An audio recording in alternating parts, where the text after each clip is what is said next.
council chambers of the town office on August 12th, 2024 at 7 p.m. This meeting is being held on Treaty 6 territory in the homeland of the Métis. We extend our gratitude to those who came before us and have called this ancestral land home for generations.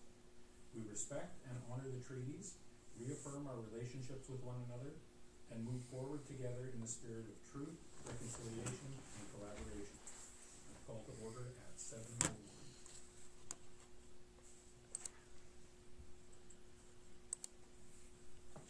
That the agenda for the August 12th, 2024 meeting be approved as amended or presented and attached to form part of the said minutes.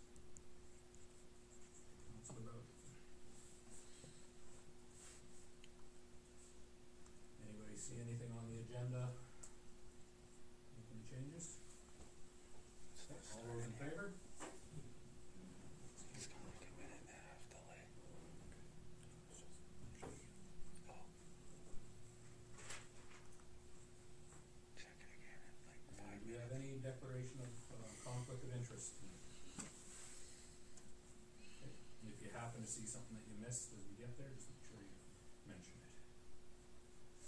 That the meetings of the July 8th, 2024 regular meeting of council and the minutes of the July 22nd, 2024 special meeting of council be approved as presented. Councilor Stewart. Everybody have a chance to review the minutes? Any mistakes that you might have caught? All those in favor? Carried.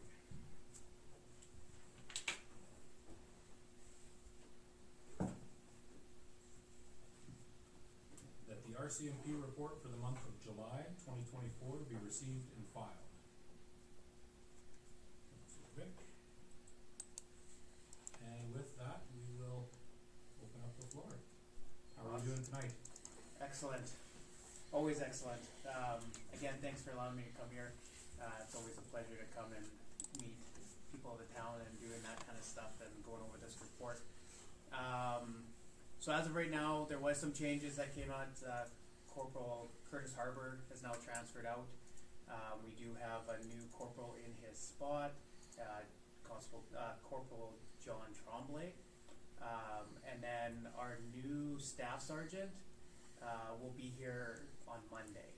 So he should be starting the new role on Monday. There'll be a transition period, but hopefully by your guys' next meeting that we need to attend, he will be here to run the reports and do that kind of stuff. And his name is Staff Sergeant Kyle Wozniak. So I'll spell that for you, W-Y-O-N-Z-A-K. So he's been, he has quite a bit of service. He's coming from Hudson Bay and coming here, so we're excited to have him. We've heard really good things. Probably not as good as Terry, but that's Terry saying his own stuff too, right? He's never going to leave Nipwood. So as of the report here, I know Corporal Curtis Harbour had sent out the June report, so I don't have that to reference. But we did take 458 new investigations. Again, not all investigations are criminal charges, but we were quite busy. But understandably, we were not that busy over the long weekend, and that's rare. And of course, we cover, Smeaton covers Candle Lake and that thing, and really we didn't have really any issues so we were pretty impressed with that. We still had a few calls, but nothing major. With that, we do have the new ride-along program, and that's invited to every single one of you. So if you want to see what we do, don't hesitate to give us a call and just schedule a meeting or a little thing. It can be whenever you guys want during the day. Nighttime's the funnest. You don't have to stay out too late. Pay weekend. If you want to do that, that's even more fun. But it's an open opportunity for each and every one of you and members of the public that we're doing as a recruitment as well.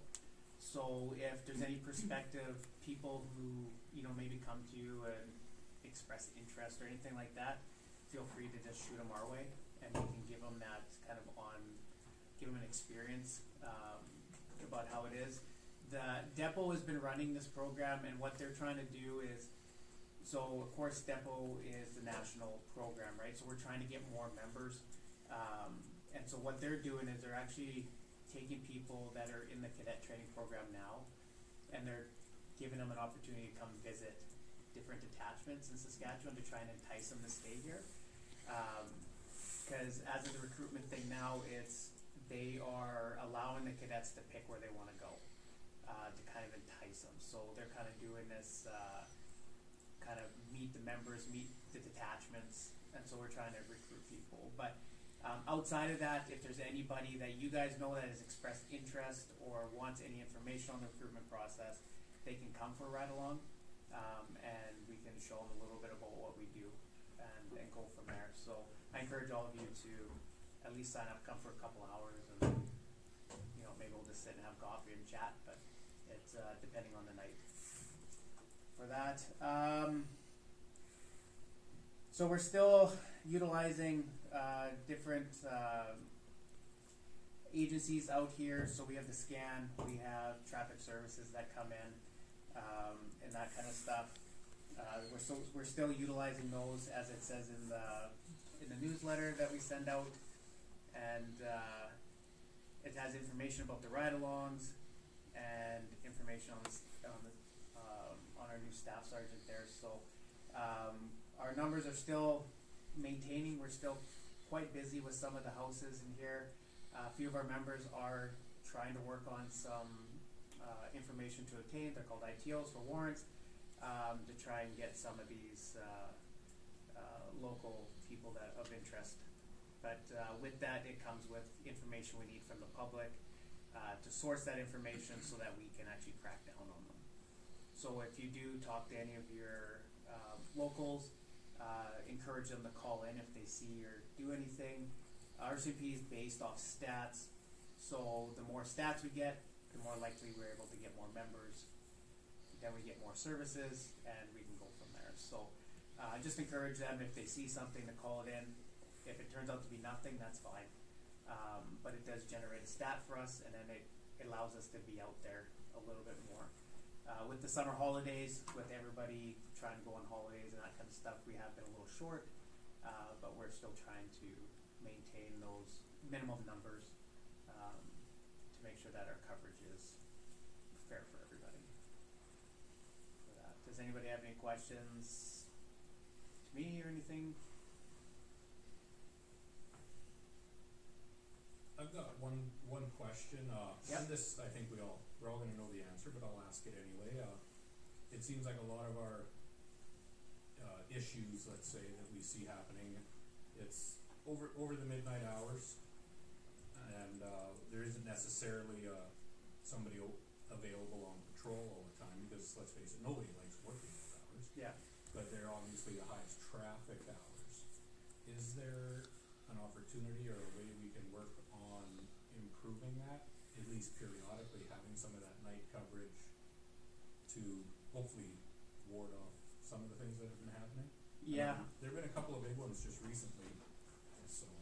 Yeah, for sure. So we look at the schedule, and I know when Terry is here, we gave them an opportunity. So sometimes if we have enough members, because usually on a Friday, Saturday night, we usually have it's usually 2 watches that are working, so it gives us about 6 members.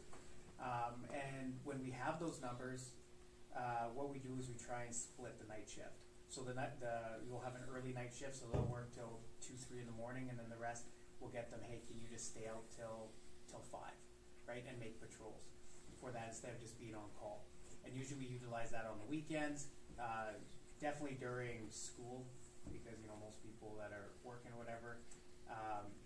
Again, we're still covering that on call between the designated hours, but a lot of times we are getting called out, so we're usually driving around and doing that. So, but we can look into doing that a little bit more often so that we can have that extra coverage, just at least drive around. And I know I've given the okay too for that overtime to go and just drive around, just pull over vehicles, make it visible, go down the back alleys, and try and just be out and not just sitting in the office kind of thing doing paperwork, right? as discussed before, when we do get a big file or anything like that, sometimes we're involuntarily pulled off the street to do a bunch of paperwork if we're remanding somebody, prisoner transports, fingerprints, that kind of stuff. But we're trying to encourage our guys to be more on the road and not just have the car idle in the parking lot, and kind of put those miles on there and just tour around the city and out to Cadet, White Fox, that area, you know, because they all kind of migrate here. I know the amount of paperwork the job requires has increased significantly over the years. It is, yeah, where we get micromanaged sometimes. When the computers came out back in the day, they would just have a piece of paper and they just take it with you, write it down, give it to the corporal, and then they get it back. And now we have everybody from Ottawa to Regina reading our files and making sure everything's in and stuff. And the RCP like to be hoarders, so we like to take on a little bit too much than what we can handle. And that comes from the top down, and we just kind of have to say, okay, we have to do that. So we try and manage what we got, but yeah, if we're, because we can look at the trends too. If we're getting more call-outs, we can adjust those shift hours so that we're covering the bases. If we see a trend, like say between 4 and 6, then we can just say, hey, you know what, hold off, take the on-call before, between 6 and 8, and then come in and work your shifts so that we have that coverage for that. Any other questions or comments? Okay. Thank you for all the hard work you guys have done so far this summer. Appreciate it. If you guys do have anything, you can send me my, I think you guys have my email, send it to me. We'll do an introduction when Kyle gets here, and we can do a transition there. And of course, you guys still have Terry's email too, and he's my boss now, so he'll put me in line if I screw up. So for that, but no, I thank you guys, and again, reach out. I encourage you to come do the ride-along thing, a couple hours, and just kind of see what we have to do, and we'll clean the vehicle before we put you in there, and you get to sit in the front seat, not the back. See you on Friday. All right. Awesome. Okay, thanks guys. Right. Have a nice evening. Yeah, you too. All right. So all those in favor?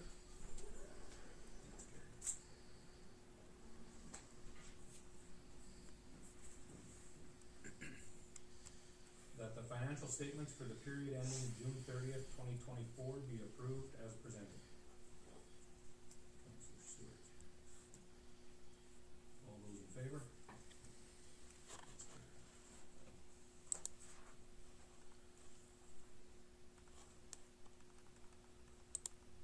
That the financial reports for August 12th, 2024 be received as presented.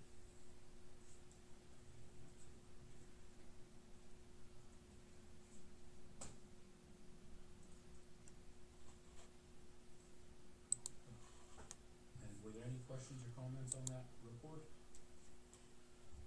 All those in favor?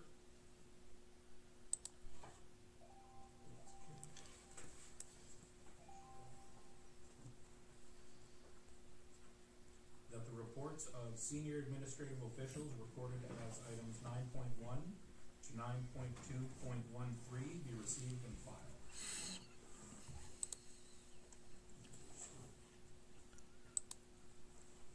All those in favor?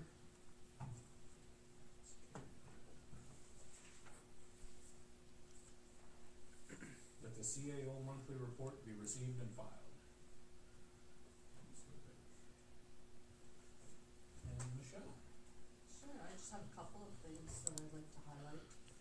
The election, of course, is coming up, and the deadline to post the call for nominations is the 24th of September. Nomination day, which is the last day to submit nominations, is October 9th, and then, of course, the election is November 13th. Just wanted to note that the federal government just announced an application intake for the Green and Inclusive Community Buildings Program. The program aims to improve the quality and resilience of existing buildings, making them more energy efficient, more open and accessible. So we are actively researching that one, and we will be bringing something to council for an application.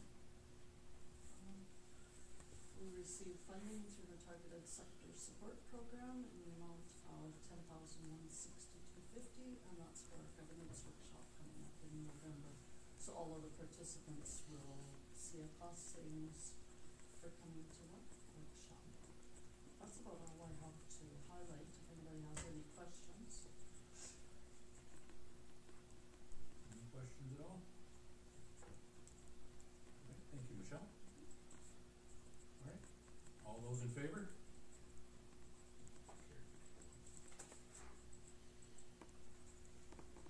That the Corporate Services Department monthly report be received and filed.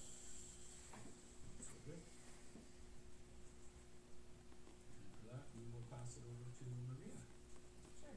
So, with summer here, we don't really have anything big and pressing going on. We're kind of in a sort of a lull of our season, so it's just a matter of daily operations.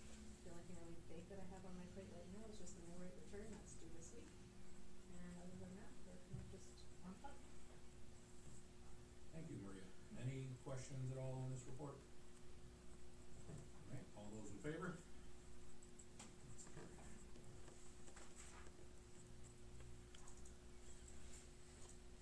That the Operations and Engineering Services Department monthly report be received and filed. Councilor Chernobyl. And, Jamie. Yeah, so just to highlight a couple things. Sublatis come out Tuesday and they started working for landfills. So that decommissioning project is ongoing.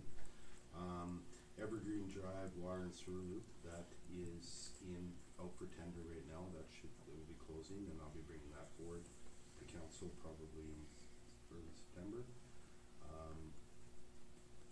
We got some paving done here in town. The taxiway at the airport is completed.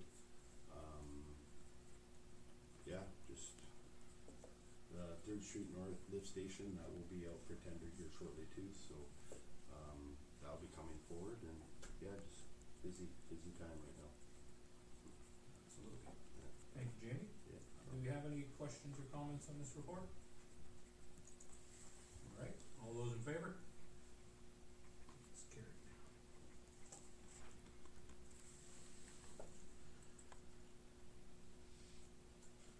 That the Community Services Department monthly report be received and filed.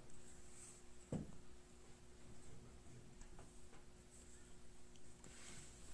we will pass it off to Derek.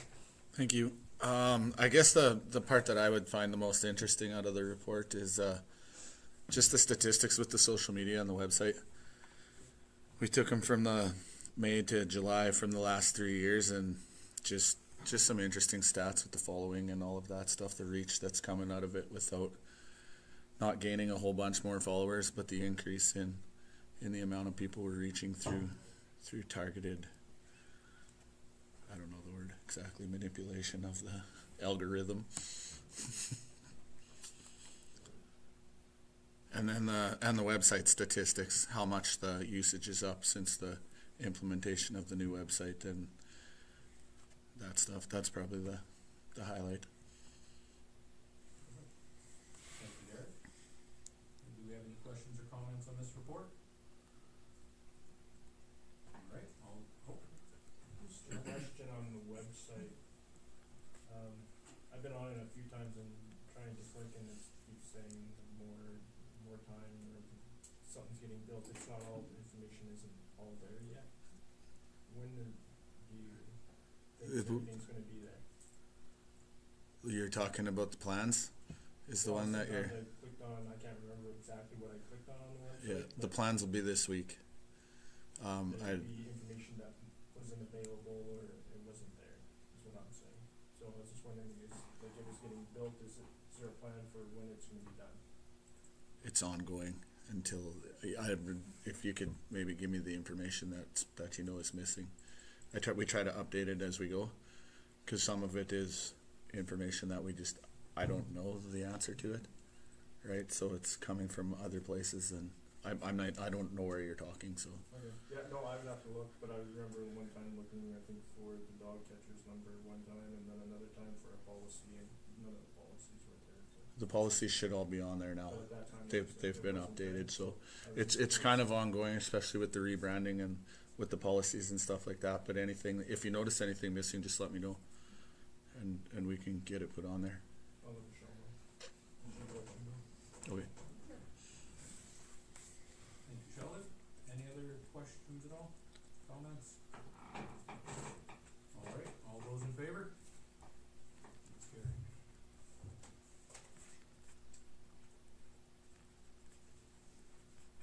That the Leisure Services Department monthly report be received and filed. That's for Stu. Chelsea. Hello, thank you. So the report there is in front of you. I will mention our cemeteries have been extremely busy, and I wanted to mention a program that our leisure services supervisor introduced a little bit ago. They've been restoring monuments at Woodlawn Cemetery by cleaning them off with a pressure washer. It has done amazing things in that cemetery. The results have been phenomenal. We went from not being able to read a headstone to clearly seeing it as if it was brand new and put in that day. So if you're ever around Woodlawn Cemetery, go and check it out. It's actually quite remarkable what they look like. And those are headstones from back in 1925, 1935, those years. So that's one project that's been ongoing. The street fair we had an exceptional year again this year. It was really busy. We did reroute the parade route, and that worked quite well. Just to get ready for the birthday celebrations, and we will see a call out coming out soon for next year's, just to kind of get a team started for a bigger event next year. The Communities in Bloom judges come tomorrow, so they will arrive at 1 tomorrow. We'll tour them around the community and have a supper with them tomorrow night, and then finish our tour the morning of the 14th. So they're excited to come. The RFP for the digital sign, the outdoor billboard, has been sent out, and it had about 5 different companies reach out for some clarification questions. That's the major things on my report. Thank you, Chelsea. Thank you. And do we have any questions or comments on this report? Okay. All those in favor?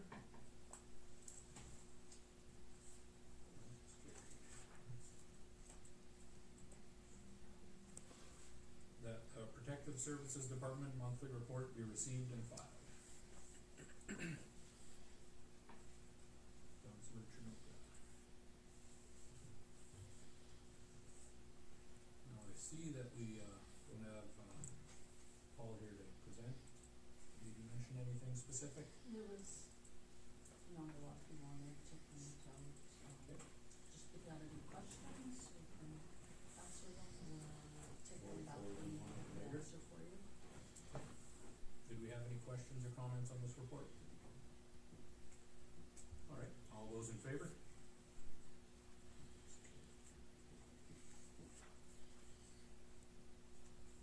That the Nipawin Fire Department monthly report be received and filed. No correction.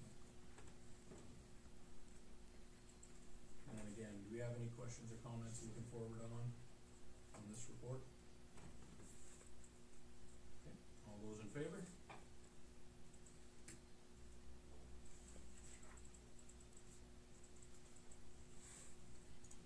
That the Land Planning Department monthly report be received and filed. Okay. And for this one, we will turn it over to Jeff. Thanks. So aside from what's on the report, we were working with bylaw on Lightship to get a process for all the trees in the back alley, and that's very close to being done. Lightship is just going to be taking all the points that were already made and kind of retroactively putting the process they made onto all those points, and then next week sometime we should be able to go forward with that process. And then aside from that, just the official community plan items and the subdivision that we've been waiting on for a long time should be getting approved any day here. So Perfect. Thank you, Jeff. Do we have any questions or comments on this report? All those in favor?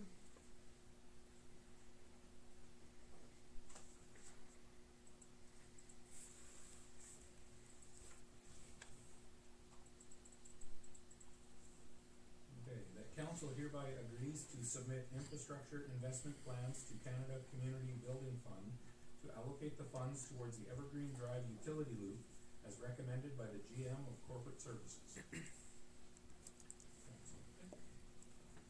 I will turn this over to Maria.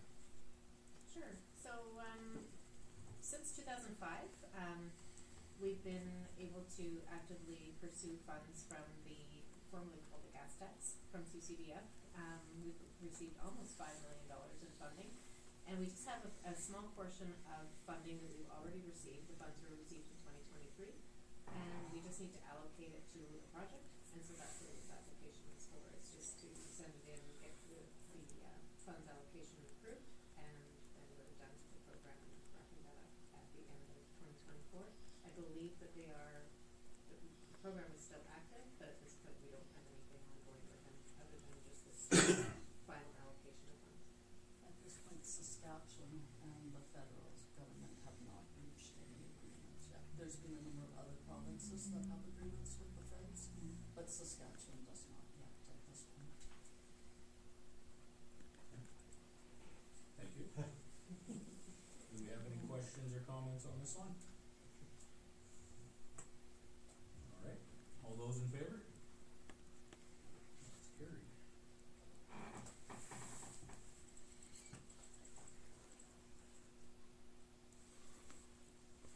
That council hereby approves the addition of a part-time custodial position to the organization under the Corporate Services Department within the Canadian Union of Public Employees 777-01 at an approximate cost of $32,000 annually as recommended by the GM of Corporate Services.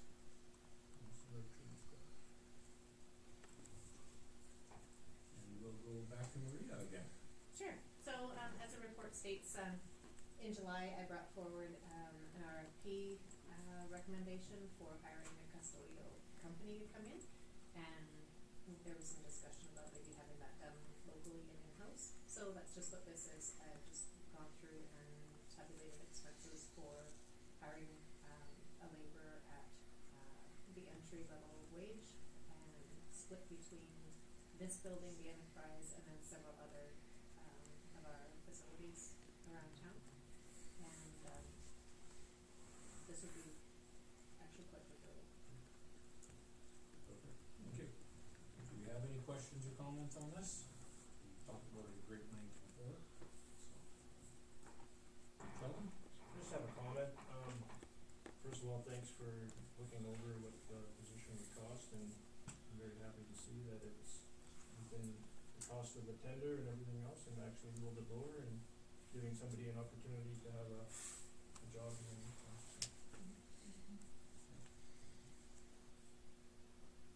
Any other questions or comments? All right, all those in favor?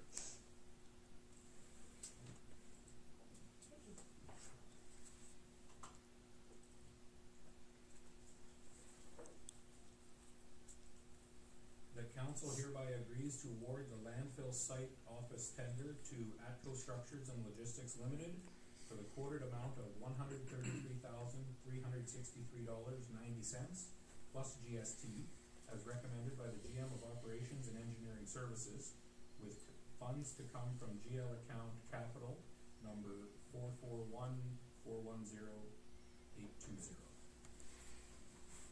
Councilor Bowden. And Jamie. Yeah, so, we put this RFP on SAS Tenders with a closing date of August 7th at noon. We received, two companies, Atco, Structures and Candor Build Construction Group. That's the company that's working at the hospital right now on the heliport. So there's quite a big difference in prices there. The Atco Structures though is just for the trailer and delivery. It's just for the 12x60 trailer and delivery. But I've been looking around, I've been talking to some local contractors, and we can get screw piles put in for about $12,000. We're gonna have an additional $66,000 left. So with the screw piles, getting put in before, cause it's 12 to 14 weeks before this trailer gets here.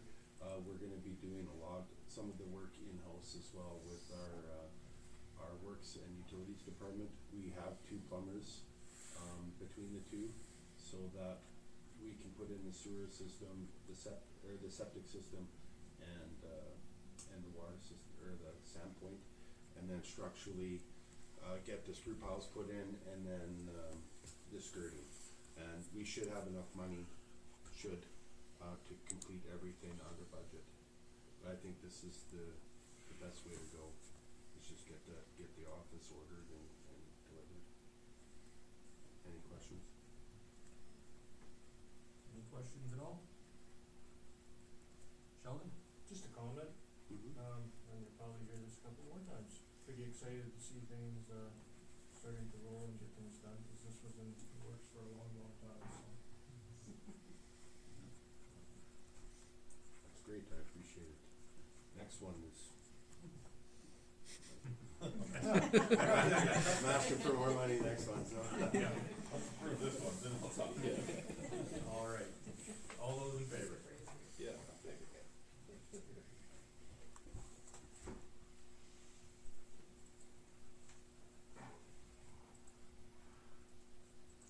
Okay, that council hereby agrees to award the landfill scale installation to Candor Build Construction Corp. Limited for the quoted amount of $253,767.18 plus GST as recommended by the GM of Operations and Engineering Services, with funds in the amount of $200,000 to come from GL account capital number 441410820, and that the additional amount of $53,767.18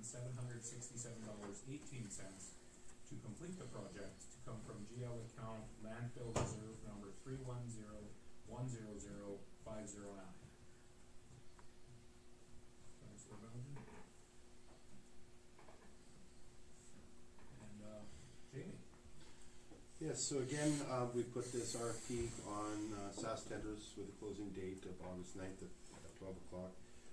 We received from 2 different companies. ACS Contracting, they give us quotes for 2. The difference between them 2 is just piles. And then Candor Build, again, they gave us theirs.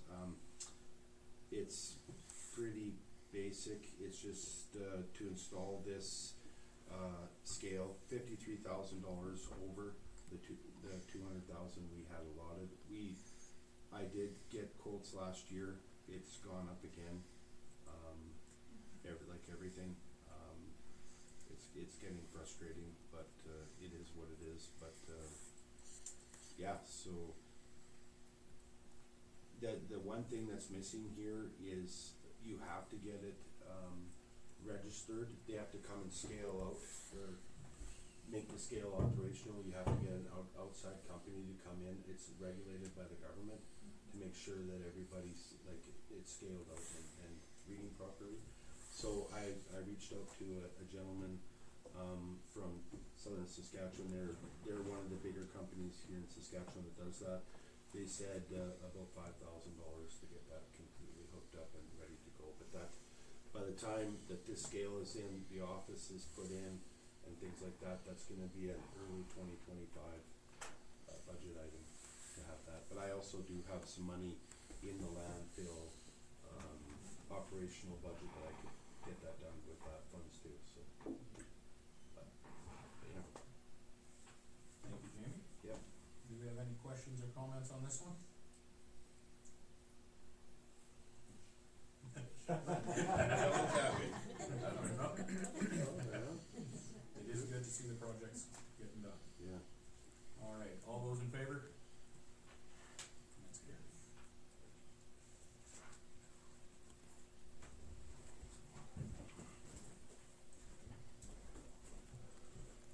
Okay, that council hereby approves the GHG pathway study for the Centennial and Jubilee Arenas with the proposed low carbon measures and implementation plan as recommended by the GM of Leisure Services. Councilor Steve. And now we'll turn it back over to Chelsea. Thank you.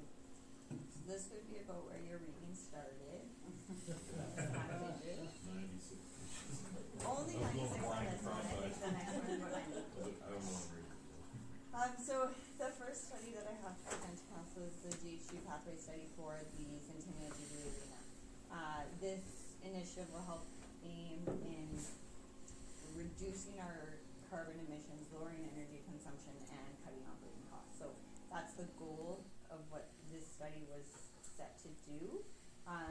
The study now it shows us how we can attempt to achieve those measures, and it broke down into years. So our first immediate measures, for example, in 24-25 would be to look at dehumidifier controls, ice temperature optimization, and space temperature setbacks.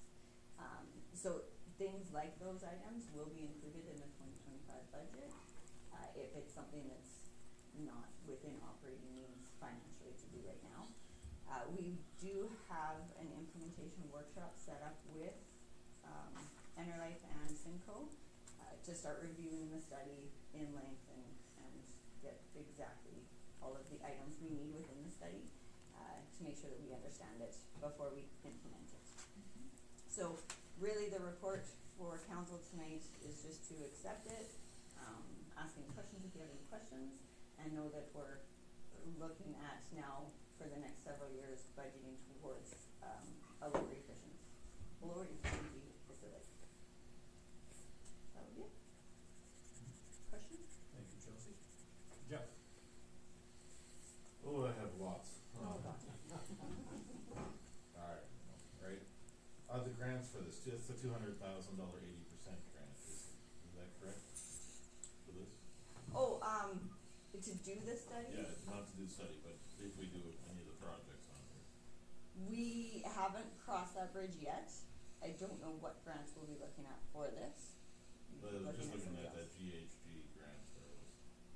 Oh, did I One mention building one? was $80,000, I did mention it there, I Googled, right? And the other, all the buildings were 200,000. I believe it was from when we talked, a long time ago. Right, What the GHG stood for. yeah. Yes, there potentially could be funding. We'll look Do into that, those. yeah. Yeah, There's like other once you grants had this, once we did this report, then it opened up opportunities to apply for funding, yes. I just don't know the exact specifics. We will be applying for every funding Oh, opportunity yeah. that is available.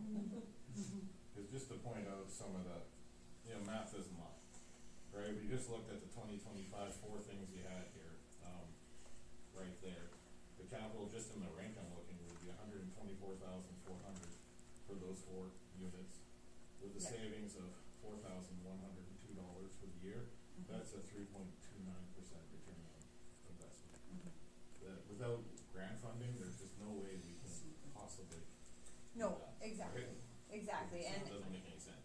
that is the problem once you move to Mhm. energy efficiency or low carbon. The capital cost to implement increases significantly. So the only way to do most of these measures will be to attain grants. Or when we're having to replace, if we have Yeah, to replace yeah. something, then it makes sense to get something that's a Exactly. little better. Yes. But just to add in something for that, it doesn't make sense to, and the Evergreen Center was slightly better, it was 5.49%. But, still, just looking at 2025, that's a 20-year return and the other one's a 30-year return on Yeah. investment, assuming that in 30 years we can even make an associated guess. Cause that's all it is in 30 years, right? We're throwing a dart at a dartboard a mile away. We don't know what anything's gonna be 30 years from now, so. Correct. Yeah. More, that's all we know, so. So, and that's more from my understanding, and like I said, we still have the implementation plan to go through, was to look at our options for when we are replacing items, to replace them with the more energy efficient There was a option. good one on here I found, though, that was a 15% return on investment. That puts it reasonably amount of years, it's number 72 I have on here. God, if I can remember when I write it, I don't know if it was on that report. It probably wasn't on that report. I have that. I like the idea, oh, here it is, it's the VFDs on the brine pumps, right? Yeah, we've actually talked about that quite a Yeah. bit, actually. That's from 2026, so Jeremy has his eyes set on something like that, actually, so it was, it's yeah, cost savings of 18,000 with a capital of 112. Now we're Yeah. starting somewhere. Now we're looking at a 10-year return on investment, which makes more sense than 30 years. So, if we get grants on something like that, then it's really exactly. something we should be able to do. That's my only concern. Yeah. So we love to say we're gonna save the planet, but in the end, I'm not gonna tax the taxpayers a nickel more. No. Or 4 or 5% more just to drop it. Sheldon? Yeah, just looking at this, there's you could pick through it and pick some easy wins that you probably wouldn't have to redo, you know, after or when it was replaced, but I'm glad to see that there is some roof solar there, and looking at that, I was just wondering with those numbers, like they say an annual saving of 25,000 with a capital cost of 400 and some thousand. It's 5% if you do the math. That's 5% when you do the math, but you gotta also look that, I don't think they included on that is the price of energy going up. Your cost is always going up. Power's gone up 11% over 4 years, so if you wanna talk about numbers, the numbers don't lie, those They made numbers keep some- going, so. They talked about equipment life in here, they talked about the power increase Yeah. in that 98-page document, so that was looked at in here, I believe so. Yep, it was, yeah. Yeah. It was all calculated out So it was calculated. based on our like previous consumption over the last 3 Previous years. consumption, right? Yeah. Yeah, Yeah, and then with an inflation, they did yeah, calculate. well, But- inflation is different than energy rates going up too, right? Right. But, yeah, Could be more, could be less, we don't know. they won't be less. But they won't be less. Wishful thinking, but they won't be less. But thanks. Yeah. Do we have any other questions or comments? Oh, just that on roof solar, 5% is not the world's worst when you look at putting in solar. 20-year return on what you're putting out there isn't, that's kind of almost industry standard, to be honest. Looking at that, it's not gonna recover your costs in 5 years on solar. I don't think you're gonna recover any costs on anything in 5 years. Oh, we got one Unless that's you buy about 8 gold. years. That brand pump said 8 years. Anyways, I'm not ready to it already, I was just making a comment, thank you. I just wanna say, I think this is a good direction, and this is the direction that all our grants are gonna go. Yes. You're not going to get it if it's not No. increasing If you don't have it. efficiency, No. and so I think it's Yeah. really good, so thank you.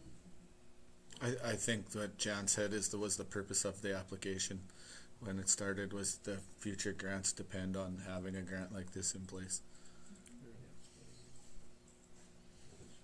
Also depends on what government is in power, so. The only reason I say that is because we all remember Main Street, right? With the old bid, all the good things we were gonna do with Main Street, okay? And then also the money just went away. Alright, any other questions or comments for Chelsea? Alright, all those in favor? That's carried.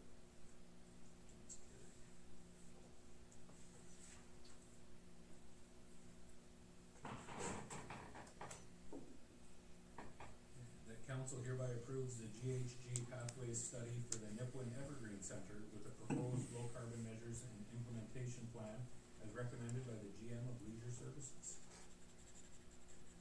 So now, Chelsea. So exact same report with different findings. I did decide to break these up into 2 reports just so that it was easier to understand. The Evergreen Center will be discussed again here on our next motion. And this study will work in tandem with the building assessment and feasibility study. So it was good timing for both these studies to be completed and good opportunity for us to receive funding utilizing both of these studies.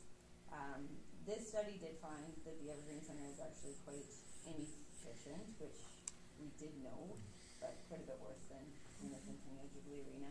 One factor for sure would be that the Centennial Jubilee received quite a large renovation in 2010, and that was that included adding like a thermal wrap on the entire facility. This facility, the Evergreen Center, hasn't received anything like that, so you'll see that in the feasibility study that it isn't efficient that way by any means. So with this one, it does also have recommendations. This study, like I said, will be used with the feasibility study, so a lot of the items that we're going to look at with the building assessment and feasibility study would be items that will be addressed within this study. So if we're looking at funding opportunities, we would look at applying for the more energy efficient opportunity that's presented in the GHG pathway study, but is also identified in the feasibility study. Does that make sense? Thank you, Chelsea. Do we have any questions or comments on this?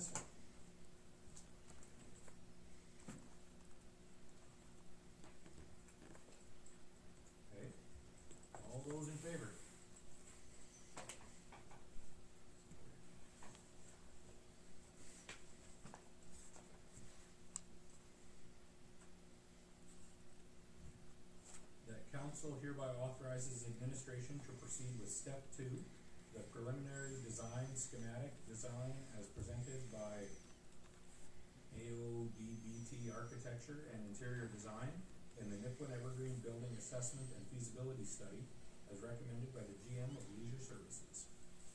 Councilor Chanuka. Chelsea. Okay, so this is the building assessment and feasibility study that was completed with Allnorth and AODBT. Council did receive this study a while back. Also, actually maybe even a longer study than the GHG Pathways one. This study was a very good study to go through. It can now actually be utilized for funding as mentioned before.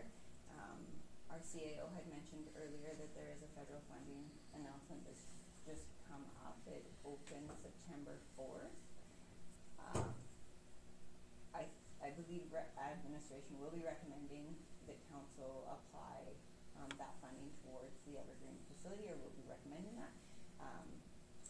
Because the Evergreen, within the feasibility study and the GHG pathway study, everything identified within the grant requirements actually falls within those studies. It was really good timing. We're hopeful that we'll be able to apply and be successful on something like that.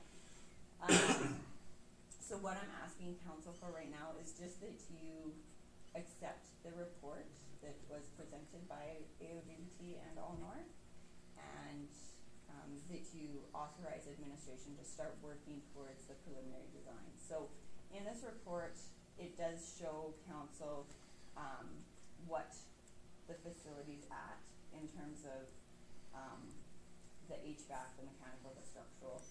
So it gives us all of that information. That's what the building assessment was aimed to do. And then we did meet with AODBT, all the parties, to look at different layouts for the facility in terms of what we were hearing from council, from administration, and from some of our user groups. Now with this report done, we can go to the preliminary design, which will be to meet with stakeholders, user groups, council, and get more of a solid plan, concept plan, and then be able to apply for the funding that's coming up. Yeah, hopefully that makes sense. Questions? Any questions or comments? Yes. Just for clarity for everyone, Yes. you can't apply for the money without the concept plan, is that correct? Correct. Correct, although I'm hoping that, so they haven't come out with all of the requirements yet. My hope is that with the approval of this current plan and with the GHG Pathways plan, we'll be able to move forward with the application. Because we will not actually have the finalized concept plan in time, but we will be shovel ready in all intents and purposes Right. when it comes to the funding. Right, okay. Yeah. Another note, I have spoken to Allnorth about this federal funding opportunity, and they are looking into the requirements and everything for us. They will put together a proposed price to assist us with applying for the grant. I had mentioned it's a large opportunity for us. So right now what it is anything up to just under 10 million is 80% funded. So it's a really good grant for us. So that would mean like our project is looking at a $9.5 million project. We're looking at the municipality would be paying 1.9 million kind of thing. So we are quite eager to get that fund. Absolutely. And I know, I'm like, obviously we're not guaranteed, but we're hopeful. So I am hoping that Allnorth will assist us with that, but they will give us a quote on how much that will cost to assist us.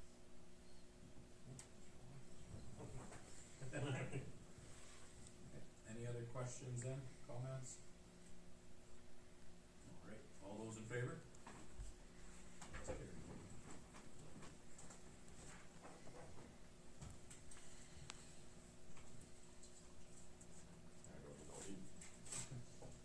Oh, did I mess up your sneaky little plan?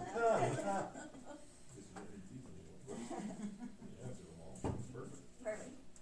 Perfect. Okay, that council hereby authorizes the relocation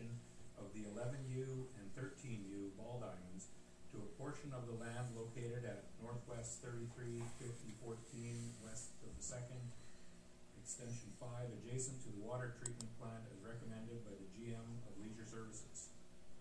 Chelsea. Hello. Oh, Someone else sorry. put it on the table. okay, I think this is not the last time I'm speaking, never mind. So, council has, authorized us to place the multi-sport court where the 13 ball diamond is. The land planner and myself had a discussion with council about where that relocation of the ball diamonds might go, exactly the location. We spoke about it a few more times and then met with Minor Ball. They are happy with looking at it up on the hill because they just do want them close together. It doesn't make financial sense to put them where the soccer pitches are and then have to move the soccer pitches. Also, we don't actually own the land that the soccer pitches are on, so there was quite a few hurdles there. We liked the idea of putting them beside the water treatment plant towers just because a lot of homes won't really want to be looking at a water treatment plant potentially. So our recommendation is to move the 13 ball diamond up there. We would start kind of leveling out the topsoil that's up there, utilizing some of that this fall, and then be ready to go for the spring to get that one up there.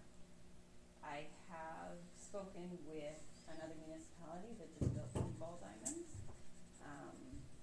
They did a lot of it in-house, which we plan to do quite a bit of it in-house, for about 40-ish thousand. That included new fence, dugouts, and some of the dirt work, clay and stuff. The shale would have been on top of that, but we already have the shale purchased, so that's not a cost. And we've just built a couple dugouts too, so we're able to do all of that in-house as well. Thank you, Chelsea. Questions? Comment, you can do it for $40,000, that's great. I'm thinking it'll be like, I'm thinking more 50-ish, but we'll identify that in 2025 budget. That is what the municipality did it for. They did it was an adult slow pitch diamond and a 15U diamond. And it was about that 40-ish thousand per diamond. I had a lot more in my head. Well, I thought the fence would be more than that. Their fence they were quoted at, not quoted, sorry, they paid about 17,000 per diamond of fencing. So as long as his numbers are accurate, he did look back. Yeah, dugouts, dugouts, backstops, yeah. Fencing, 30-ish thousand. And then total 40-ish with it. But I don't have exact numbers. They did so much in-house, so they didn't have it paid out to somebody. We thought about any kind of sponsorships from either local organizations, local community groups, whatever, in regards to covering some of that, 'cause that's a reachable number for something. Yeah, I will definitely reach out to some groups, for sure. I know Minor Ball, if they had more funding, they definitely would assist us, but they don't, but they would probably be on board to help with some fundraising, I think. Or reaching out themselves. Yeah, some of them, they work in different places. You Yeah. never know where you can get some corporate sponsorships or some community sponsorships. It's money, For you just sure. gotta ask for it. For sure. Maybe you get none, but you get a little bit of money. Yeah. Get some naming rights on there. Well, yeah, exactly. So hopefully we can go that route as well, and we'll look into that for sure. Like I said, this community had done most of it in-house, so we will be attempting to do a lot of that in-house, which I think he does have a mild case of PTSD from that. So I might be setting myself up for that, but we'll do it. So. Any other questions or comments then? Okay, all those in favor? That's carried.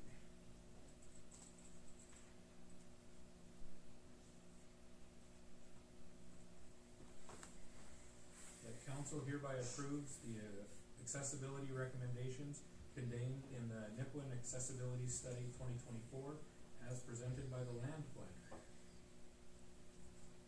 Councillor Chinoka.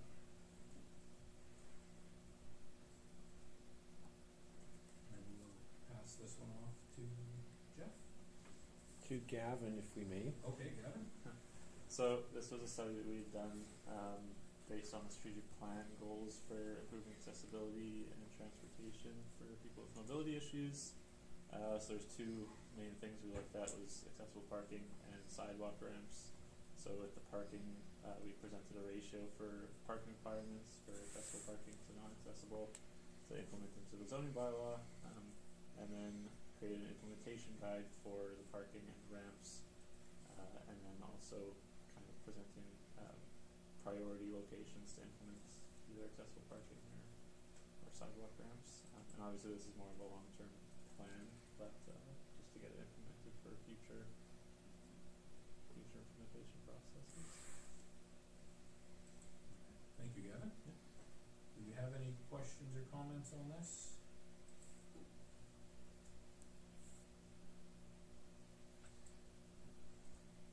Okay, all those in favor? It's carried.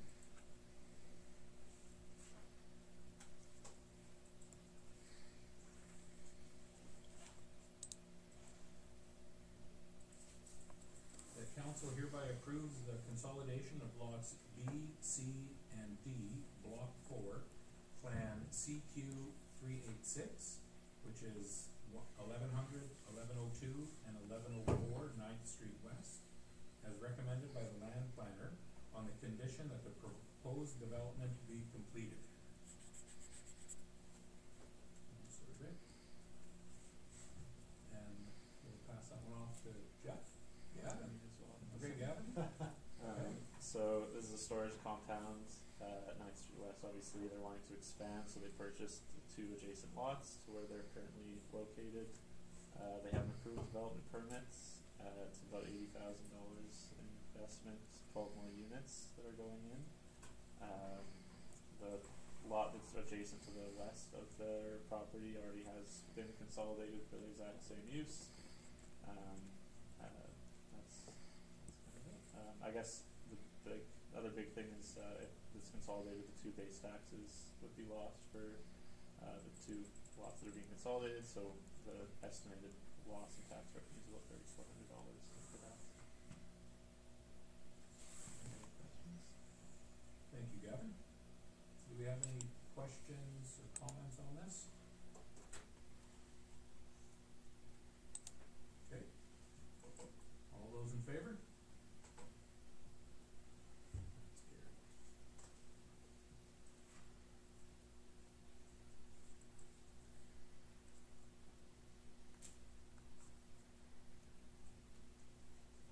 That whereas a parcel tie can be used to allow development across multiple legal land parcels, council hereby denies the request to consolidate lots 14-15, Block N, Plan 90 PA 04923, and Lot 13, Block N, Plan 90 PA 04923, as recommended by the land planner.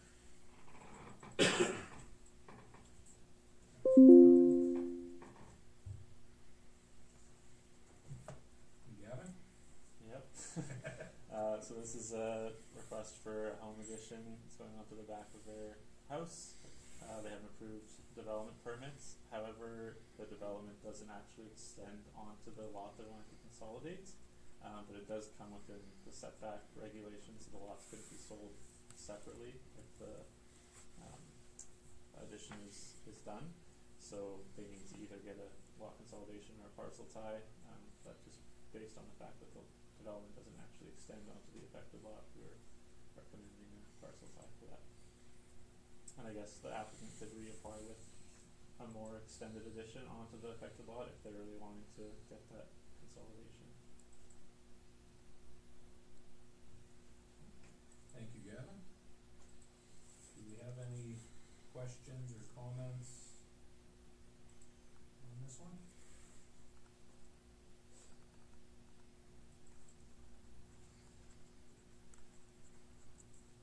Okay. All those in favor? Is that a yes? Yeah, that would be. Okay, just making sure.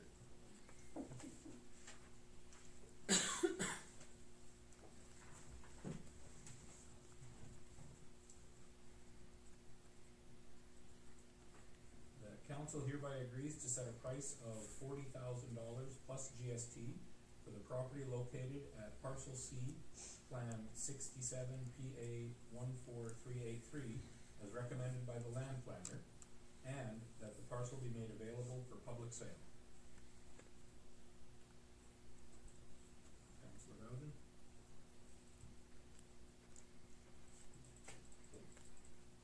And Jeff?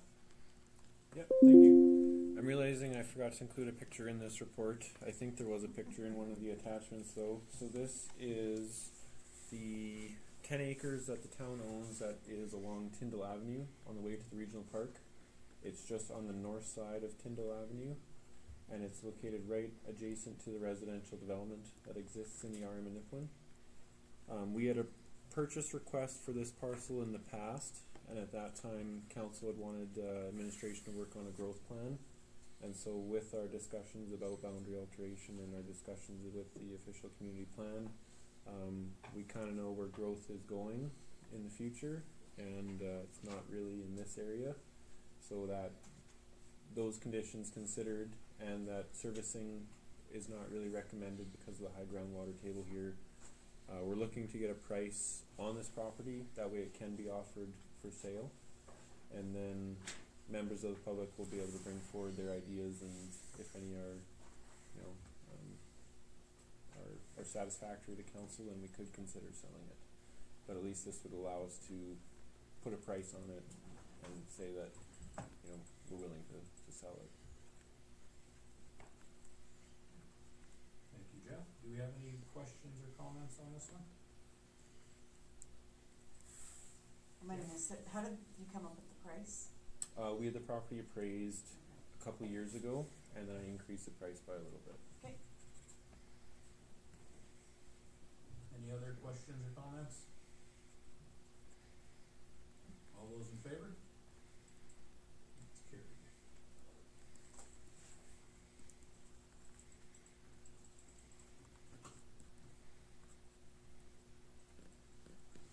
That council hereby agrees to consider a discretionary use application for an accessory dwelling unit on lot 5, block 17, plan number 01 PA 02604, as recommended by the land planner, and that administration be authorized to follow the standard public consultation requirements as contained in zoning bylaw number 763/2000.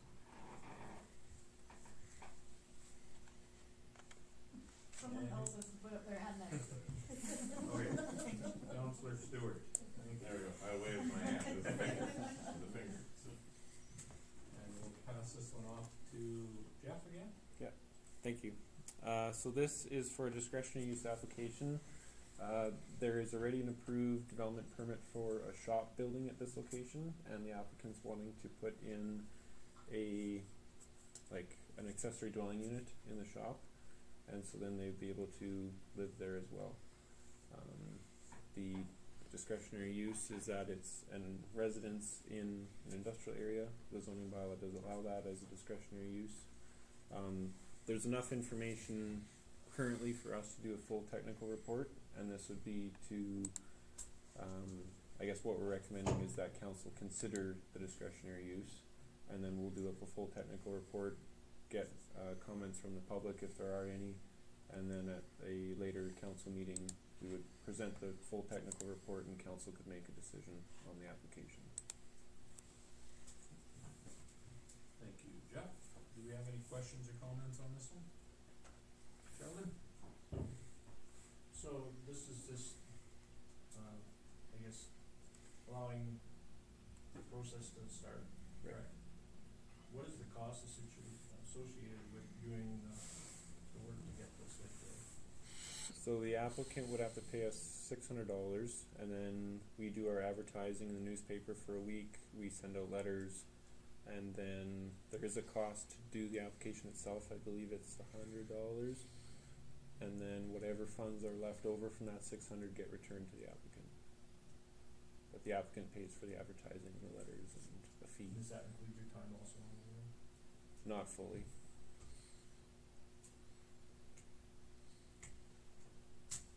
Any other questions or comments?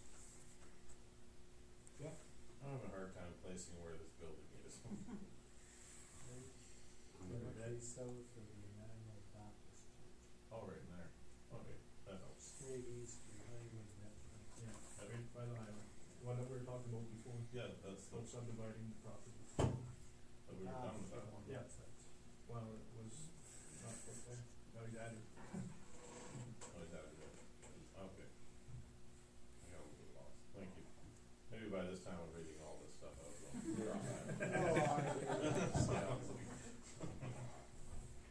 I got one more question. Sheldon? Yeah?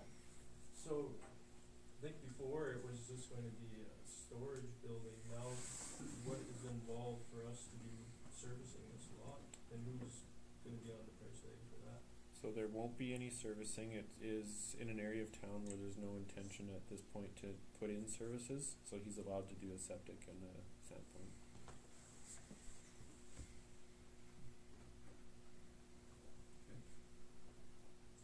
And that'd be fully up to him. Any other questions or comments then?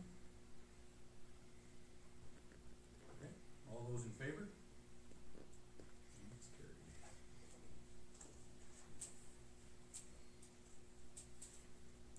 That the reports of committees and boards recorded as item 11.1 be received and filed. Councillor Vic. All those in favor? That's carried.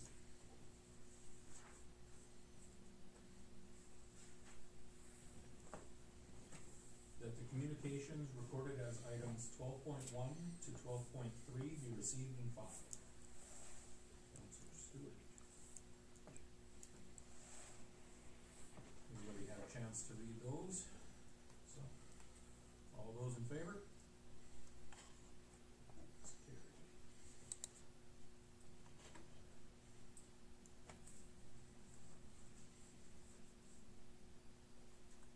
That council hereby approves the amended council remuneration policy number 1.2.5 as recommended by the Council Remuneration Review Committee. Councilor Sturgeon.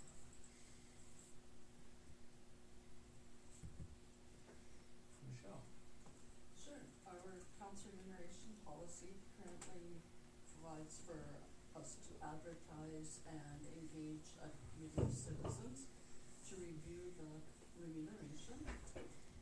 And the committee met, and as you can see in the, all of the red was the changes that they recommended.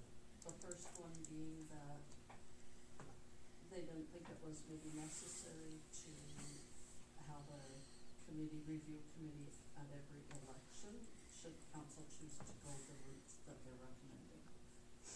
And what they're recommending is that the mayor be paid an annual remuneration at 25% of the province's MLA annual salary, and that councillors with remuneration would be 50% of the mayor's. Now, there are a few other municipalities, they reviewed how some other municipalities did their remuneration, and they thought that this was a very fair way to look at it, and then it's not an arbitrary number that somebody is choosing, it's based on the provincial rates.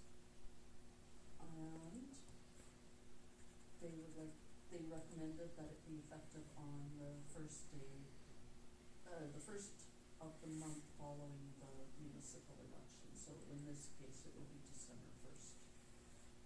And then they also recommended that on resignation or an extended absence of more than 1 month of the mayor, that the deputy mayor should be entitled to the mayor's remuneration for that period of time, because they step in, they take the mayor's place, they do all of the duties of the mayor during that period. And there was just one more little, the others were that the spousal expenses, like for example for the SUMA convention, that the town would pay the accommodation and transportation expenses for the spouse traveling with the council member and staying in the hotel with the council member.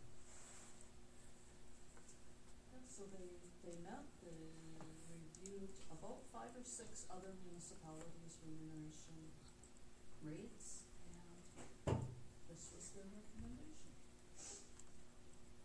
Thank you, Michelle. Do we have any questions or comments?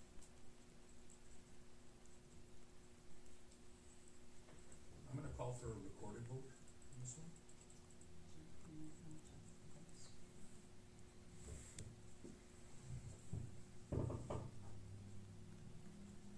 Okay, all those in favor?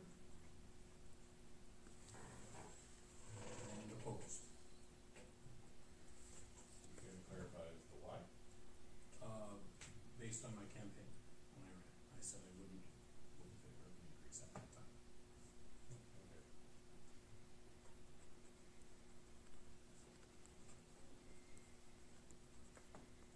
And that's carried. So if I could just make one more comment, you could see in my report that the increase for this year, for next year, would only be about $600, I believe. So it's not a huge, $2,000, sorry for the mayor, so it's not a huge increase, but council hasn't had an increase since at least 2013. Yeah. I just wanted to point that out. In a way, it's actually been a decrease since then. Because you didn't used to get taxed on 1/3 of the, Great, Mhm. yes, that's so right. they changed that. So it's actually been a decrease. Good for them. I don't know, Okay, that council hereby approves the draft maintenance of boulevards and weeds policy as presented. Councilor, gonna give John a break. And, who's gonna speak on this one? Chelsea. Chelsea, okay. Sure. So a little while ago, I had the comment, we were speaking about boulevard trees, and the comment was that, they would love a boulevard tree, but the town actually discourages it. And that took me back, and that was a honest comment, and I agree that we don't encourage planting on, the boulevard, and we should. They beautify it down, they, just make it all around better for our community to have trees on boulevards. Also with that comment, we don't have a policy in place when it comes to trees on boulevards or weeds or just general maintenance, other than the nuisance and abatement bylaw.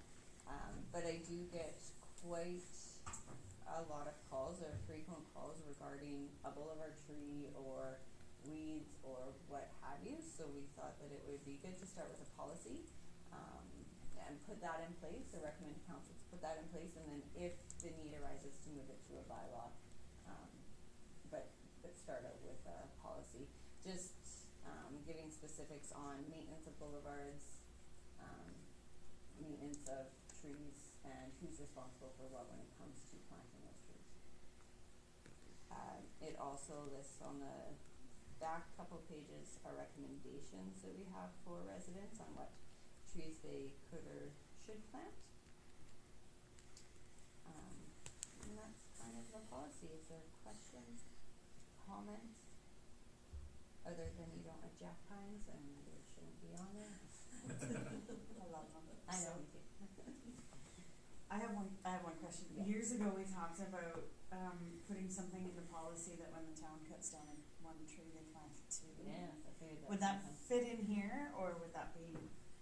I thought about that, and actually I was thinking, what you had meant was if any tree is cut down, so resident or town. Oh, And so then I thought that would just be really hard to, yeah, for sure.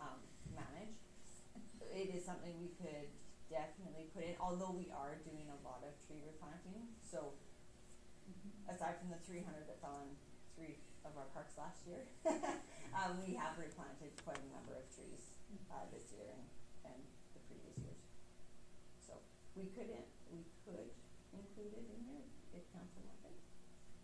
I think it's just done in some other places as a way to Yes. ensure they maintain their urban Maybe. forest, Yeah. because not every tree you plant is going to make it. No, it's not, no. No. Any other questions or comments? Would you like me to add that in? Well, I would, but I mean, it's, Do you well, mean they went for just, is do you mean just municipality? Yeah, If just the municipality town. takes down one, yeah, we would plant it? yeah. Doesn't matter the species? No? Okay. I don't think so. Yeah, we can, Just as a We practice. we can add that. We can easily add it if Councillor Beck is okay with amending the resolution, I am. and then we can add that clause in. You betcha. Okay. Jeff? Just, would there be any concerns with any of our infrastructure in the boulevards, water lines, sewer lines, everything like that, for where someone wants to plant a tree? We do make mention that that they must have located done, and if they do affect infrastructure, it's on the property owner to fix it. Sheldon? Yeah, talking about infrastructure and this recent storm we had last year, and talking about certain types of trees that are surface root trees that buckle up sidewalks when they get blown over, pine trees, for instance. I don't know, I just think some of those are a hinder to have in boulevard places, but in parks they're nice, but with the root situation and when they topple over, sometimes they bring water. Not saying that other trees won't do that either, but. Yeah, kind of like. Yeah, that's a hard one. So if it was a bigger, like on Maple with the spruce that fell or the jack pine that fell, they definitely affected the street. But if it was bigger trees like that, like a maple, they probably would have done the same thing. Yeah, I'm just saying, yeah, it's Yeah. just something to consider. For whether sure. Is your flowering plum trees or your taproot trees, some of those are Mm-hmm. not quite as evasive root system as some of the other ones. Not that I have a hate for those trees, I'm just saying there's curves. For sure. Any other questions or comments? Okay. All those in favor? It's carried.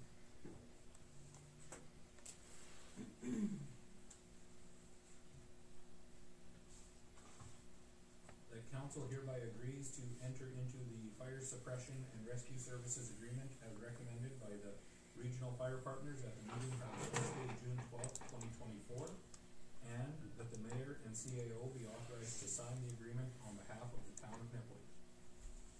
Councilor Trinoma.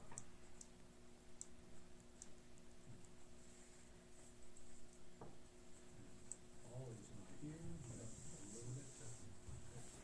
So periodically, the regional fire partners need to review the agreement that they have, and we did that earlier this year. And we just clarified, who is responsible for how the funding formula works. And we also clarified the, Village of Love, the Nippon District Regional Park, and the Wapiti Valley Regional Park have a minimum annual share of $3,600. Because they, with their populations and their assessments, their shares is quite low, and we're providing fire protection for them, so it was agreed by the committee that $3,600 is a fair amount, and that was agreed on a couple of agreements ago, but it was just never clarified in the agreement, so this clarifies it. And they added in insurance proceeds recovered from Firemark. As Paul has mentioned a few times, Firemark is able to go to insurance companies and have the insurance companies pay out costs. And it would go, when we receive funds from Firemark, it would go back to the municipality that had the fire. For example, Love had a fire last year, and Firemark collected, I believe it was $7,000 for them. So that will go back to Love until they're even, and if they collect more from the insurance company, then it would go into the shareable, kind of into the pot for everybody, but the municipality would be made whole first. And the same is for SGI motor vehicle fires, that would be the same as the Firemark. And then, updated, we made clear, we have struggled very much with Maria has struggled very much with the fire partners with the funding formula. How these numbers are arrived at and where they came from, and the spreadsheet that we use seems very convoluted, but once you understand it, it does make sense. But when you have new people coming in, you don't always understand where the numbers came from. So it was cleared up and made very clear in the cost, in the formula under one of the schedules, Schedule C. It was made very clearly outlined where the numbers come from and how the invoicing is done. And once all of the municipalities agree to it, we sign the agreement and then we're on for another 3 years. Thank you, Michelle. Do we have any questions or comments on this? Okay. All those in favor?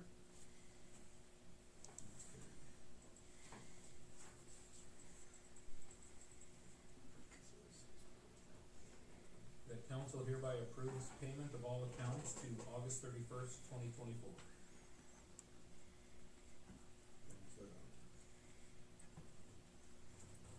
All those in favor?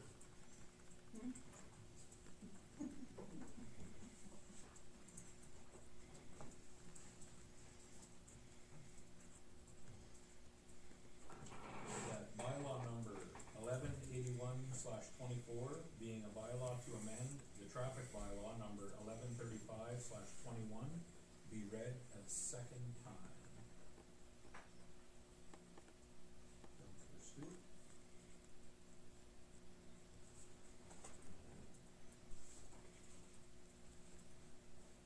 Mrs. Gavin.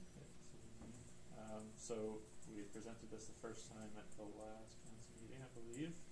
And there was some discussion about talking with the affected property owners on that corner, so we went and did that. And it was determined that a parking space removal on that corner was the best kind of happy medium for business needs and safety concerns, so we'll improve the sight lines, but the businesses won't be affected. And then other than that, I guess there was a change in when the closures are needed for parades. So Chelsea pointed out at the last meeting that closures aren't always needed, so that was updated. And then we added a redesignation of 9th Avenue West in front of Wagner School to a playground zone instead of a school zone. So this will just affect, instead of it only being in operation during school hours, it'll just be year-round, sun up to sundown. It's based on the kind of high use in the park there. And then we added, I guess, there's 2 different options for this bylaw. So the first option is to keep on 11th Avenue West and 3rd Street West. There was some discussion about updating that yield sign that's there to a stop sign. So we kind of had 2 options. Our recommended option was to keep it as a yield sign just based off the low kind of traffic that's in the area. But if council is wanting to change that to a stop sign, there's an alternate option there to use. Thank you, Gavin. And Sheldon, you have a question? Yeah, what is it, 101.4, I guess, the playground zone had an issue with sunrise to sunset. In the wintertime, the sun doesn't come up till 9 and kids are in the school zone before 9, so I would like to see a time added. Yep. Just that visibility and everything else. If that's possible, I don't know if somehow to fix it, but, or what's the best one, but, yeah. I think they're all the time, right? I'll have to read from you first. 30 kilometers, it doesn't say school zones are 8 to 5, it just says 30. You can set a time though, you can have it, It says 8 to 5 in the does say school Our zone, but I'm schools just saying this our new schools policy say says a 8 to playground 5. sunrise to sunset, so. I know the school zones do, but the playground zones do not. They just say very They just long, say yeah. 30. Yeah. Or have some kind of designated signage. I just don't like the sunset or sunrise to sunset. So just put it 24 hours. Yeah, Done. We could do that. big cities do that. That's what I thought it was. Yeah.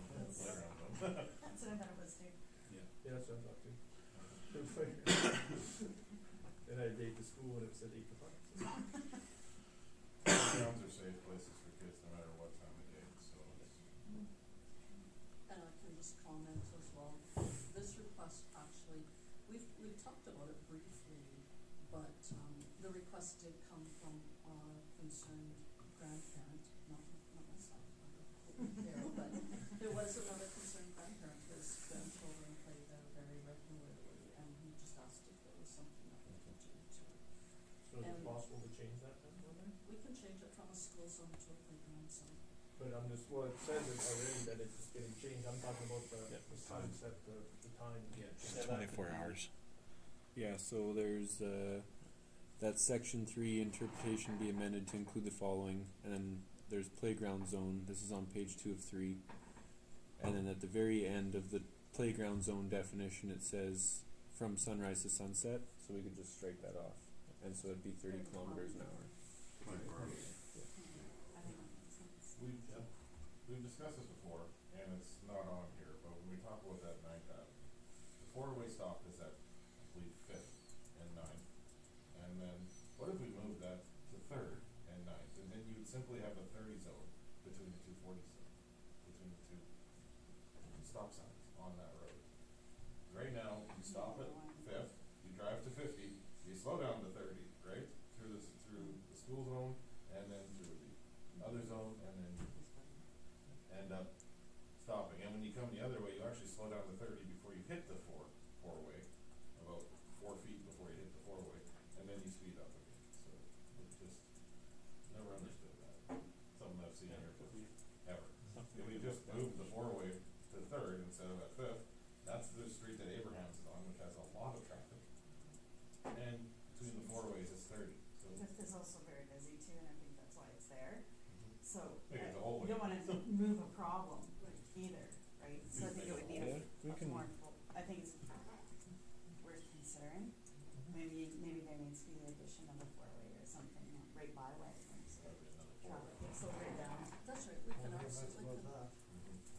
So either you move the four-way or even just go in 30 zone between both four-way stops, it's not the end of the world. This is one of those things where you speed up after that four-way, and then you slow down again within 10 seconds. Would council be amenable to doing the yeah. recommendation the way it is and do further study on that stop sign? Yeah, Yeah, I think so. this has been brought up before. Yeah, absolutely, we can look into that and, I have for option 2 to change to a stop sign at the intersection of 3rd Street West and 11th Avenue. I would much prefer a stop sign there. I drive through that intersection every day. And the yield sign, the stop sign would be more necessary, especially once that intersection gets developed into a better intersection without that curve in the asphalt, right? The other concern I have is the visibility of that sign. I think Yeah. Yeah, we had talked to bylaw about the trees. tree cutting. Yeah. Yeah, you don't see it until you're right there, which, if you live there and you drive through it every day, you know it's there anyway, Should be clearly visible. but I like the idea of a stop sign there. Yield and people coming off of that, off the gravel portion there, they're stopping for, somebody like myself at the yield sign, they're stopping. So, another reason that we should work on that intersection. Down the road. So, that's my thought. Do you like option 2 to have a stop sign there? Yeah, I do. It would, there's stop signs all along that, 11. If you were to continue east from that intersection, it's stop signs all the way to the other end. So it would fall in line with the way the other signage in the area is looking.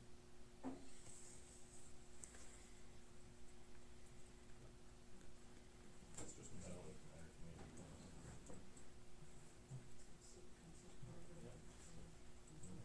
So, The stop sign used to be the other way. Like, so leaving the trailer park, one of these trailers, the stop sign was there, so people stopped there, and the curb was the through road. yeah.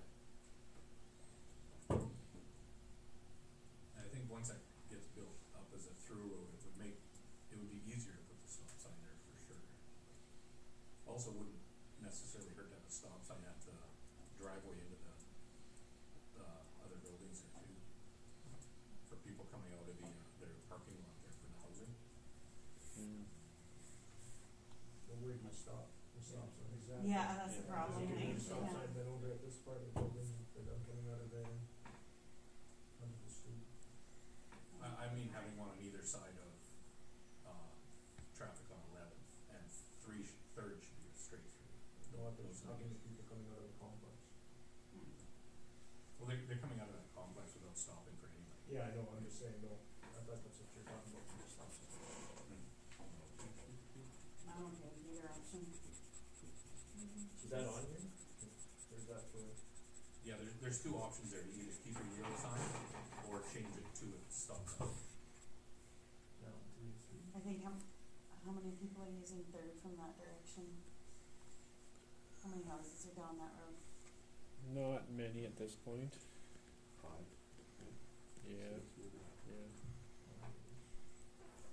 We were going based off of on 3rd Street North, just like on 10th, because 10th is a T and 10th has to stop, and 3rd Street North, or 3rd Street carries straight through. Mm-hmm. So we were following that exact same pattern with 11th having to stop and 3rd to carry straight through. Well, I think, yeah, no, I think it makes sense, I'm just thinking Yeah. yield versus stop. Oh, It's- yeah, there's not a lot of traffic, I don't believe right now. Like, 'cause yeah, there aren't very many homes on. There's south side. 7 or 8 on third. Yeah, I guess so, yeah. And surprisingly, there's a lot of traffic on that road. I would say in the evening hours, there's probably a vehicle going by there at least once every 10 minutes. It seems like, probably all going to the same place. There's a lot of opportunity for development all down that road too. Yeah. And 12th is the Yeah. road that needs to be developed. Yeah, and the goal in the future is to develop 12th as well, from where it is now right to the highway, so. I mean, it can definitely, like, in the future, if it does get busier, it would be a stop sign, so we could just make it a stop sign now, and then it's done. There's not too many yield signs in this town, there's more stop No. signs. There's a lot of stop signs. There is. Lot of stop signs. And the problem is the more stop signs you put up, the less people follow them. They start using them all as yields, so there's Well, that stops other at piece. them anyways. We need traffic lights at A&W, so. It's not going anywhere there. Oh, we're going In up there. December. We need to do something at AFW, that's for sure. Anyway, That's good. So You get caught in a rush minute, boy, I'll tell you. You sit there a long time. You sit there a long time, every day, I know about it. you know why? Let's go over to Stop Panther. signs downtown create a pattern in traffic that mean you can't turn. So does the 30 zone in front of the golf. Some kind of a sensor. Yeah, everything creates something else. So Yes. anyway, with this one, I'm okay with whatever recommendation we go with, either option 1 or 2. What do you guys think? I'm fine with either. You put it on the floor, didn't you? I don't know, did I? Nope, Jeff did. I did. Jeff, what are you gonna say for your motion then? I don't think it's open to debate. You want 1 or 2, so I don't care. So how's that sound? Nice way to put it. So I'll go with the consensus. Okay, Joe, So you're you're next. voting on option 1 and 2, or are we? Option We're- 1 we're trying to- is Yield Yield sign. yield sign, option 2 is a stop sign. Right. And option 1 was the land planning department's recommendation. Yeah, Option 1 is the land planners recommendation? yeah.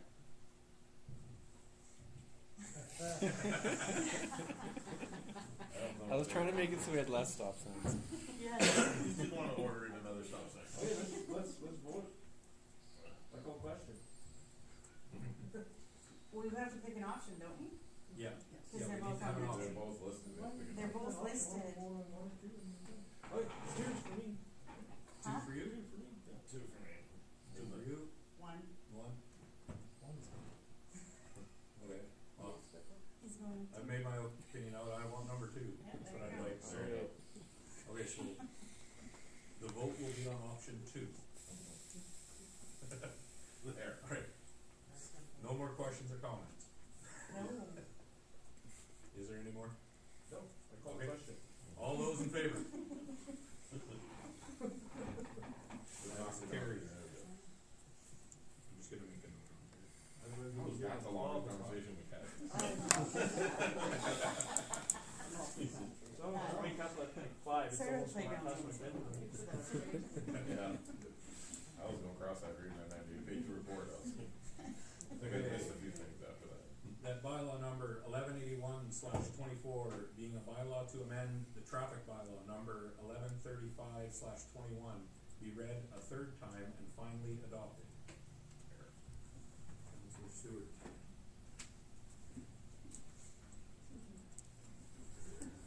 Does anybody have any questions, comments, or thoughts?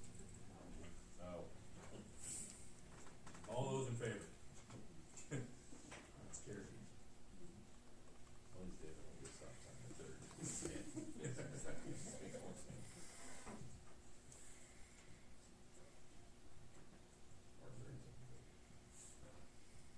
That bylaw number 1182/24 being the building bylaw be introduced and read a first time.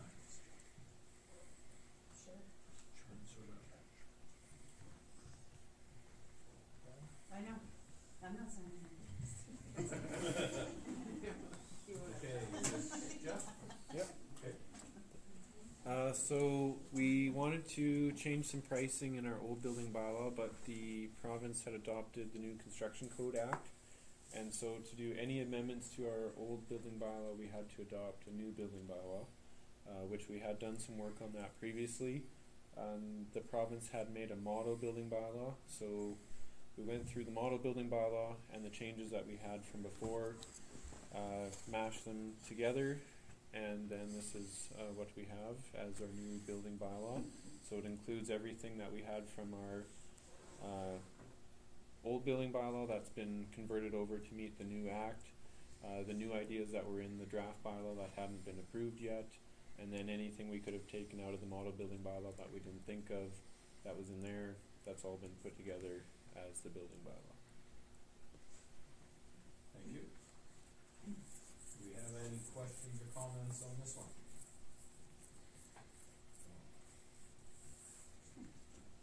Jeff? Is this the one with the doors facing the front? Oh. No. No, that was a different one. That's zoning. wasn't No, I kept that out of here. That one's gone. See, I remember, I don't remember. Like I said, but this time I'm not sure, I don't think I absorbed anything when I read that. Do you have any other questions or comments on this one? Okay, all those in favor? That's carried.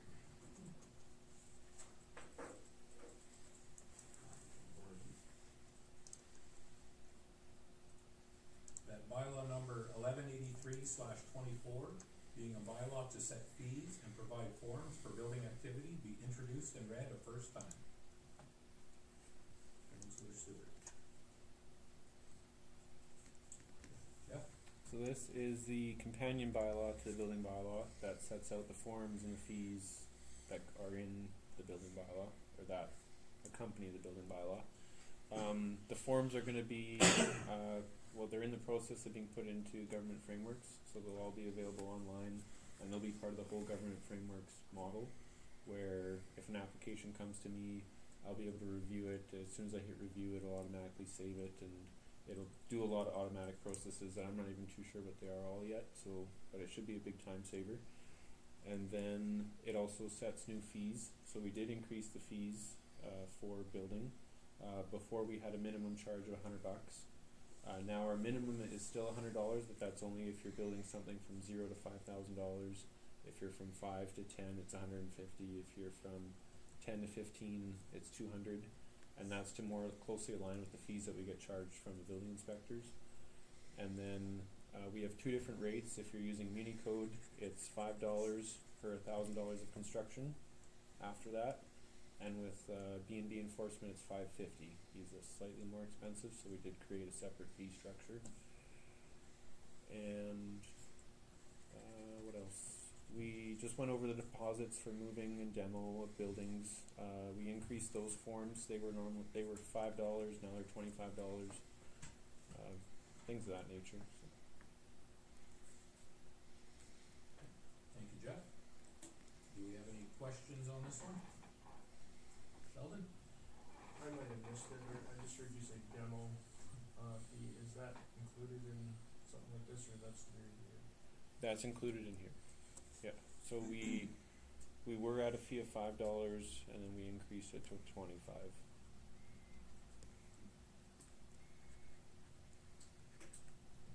I might have missed something, but this is the first reading on this? It is, yes. Yes. Perfect, I'll get a chance to read this all. Okay.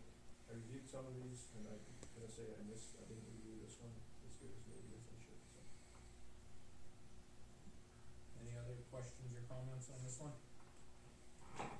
Stacy? You say that was $5 per thousand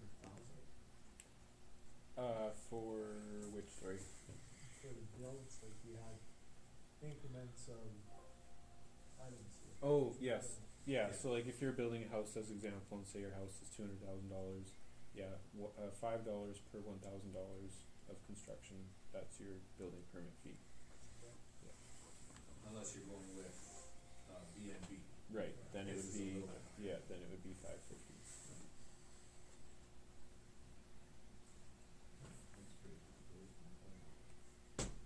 And our fee was $5 before, so I mean, the only increase we've had to that is just the $550 with B&B enforcement. Oh, it's $200 or $5, right? Yeah. Yeah. Yeah.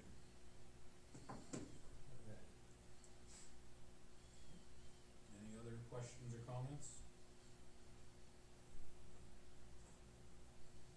Okay, all those in favor? That's carried.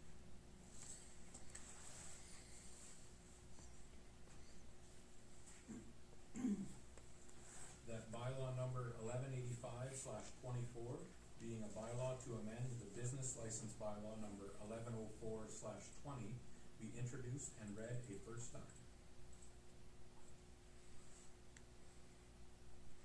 Anybody at all? Councillor Chernobyl. Thank you. Yeah, Gavin. Yeah, so this is just a clause that's being put into the business license bylaw for older outdated signs for businesses no longer in use on the property. So those can now be removed by the bylaw enforcement officer if it's deemed to be not complying. So it references the sign bylaw, which is something that's coming in the future, so we're just implementing it now, but it can't actually be acted upon until that sign bylaw is implemented. And it's just brought forward for, like I said, aesthetic, greener streetscapes, getting rid of signs that aren't being maintained, and then clarity with property usage. Thank you, Gavin. Do we have any questions or comments on this one?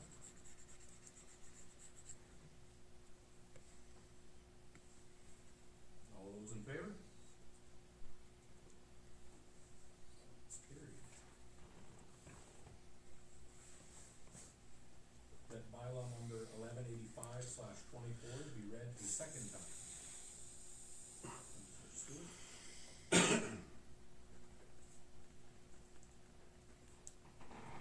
we have any questions or comments? All those in favor? It's carried. That bylaw number 1185/24 be given 3 readings at this meeting. Councillor Bell. Do we have any questions or comments? All those in favor? It's carried.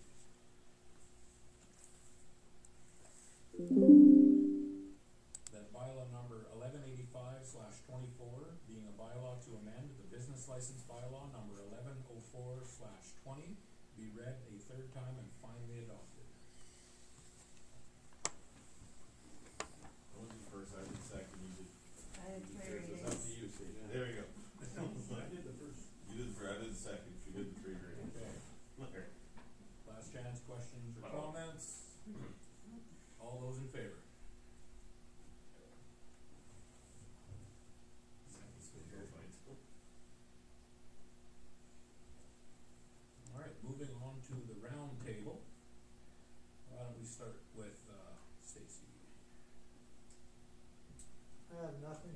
Park doesn't have a meeting. Oh, right, yes, the official community comment. There you go. Any special act? Jan? I also was at the OCP meeting, and then I represented the town at the 100th anniversary of the Anglican Church. I was at that OCP meeting and special meetings with a lot of them.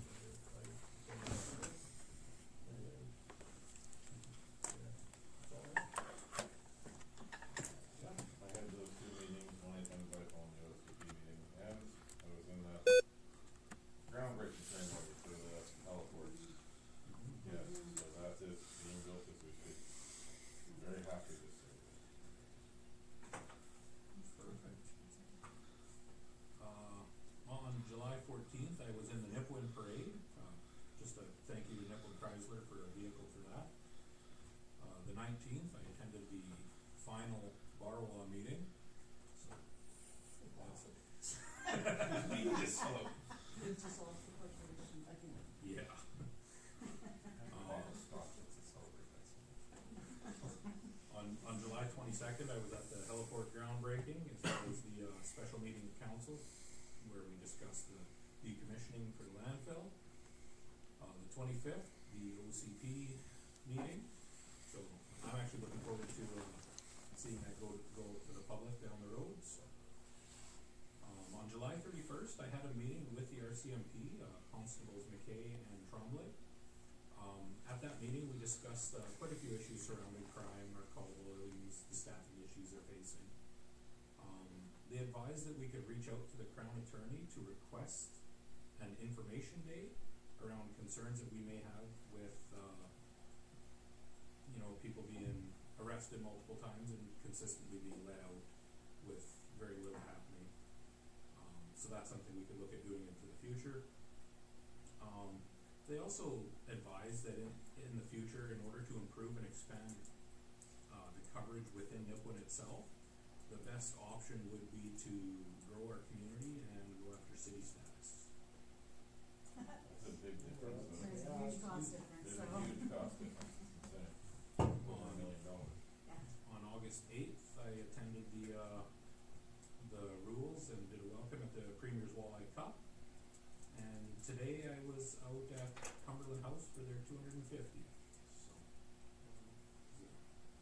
busy last couple of days. And that's what I've been up to. Now I already public forum. Pretty good gallery left. So, You went to bed? Administration doesn't have anything on the calendar, if council wants to. We have one thing in a minute. Overachievers, I think. okay. Oh, that might actually be Okay, that the regular council meeting of August 12th, 2024 be closed, with Mayor Zacharias in the chair pursuant to section 122A of the Municipalities Act, and citing exemptions contained in the Local Authority Freedom of Information and Protection of Privacy Act under section 16, advice from officials, at 8:51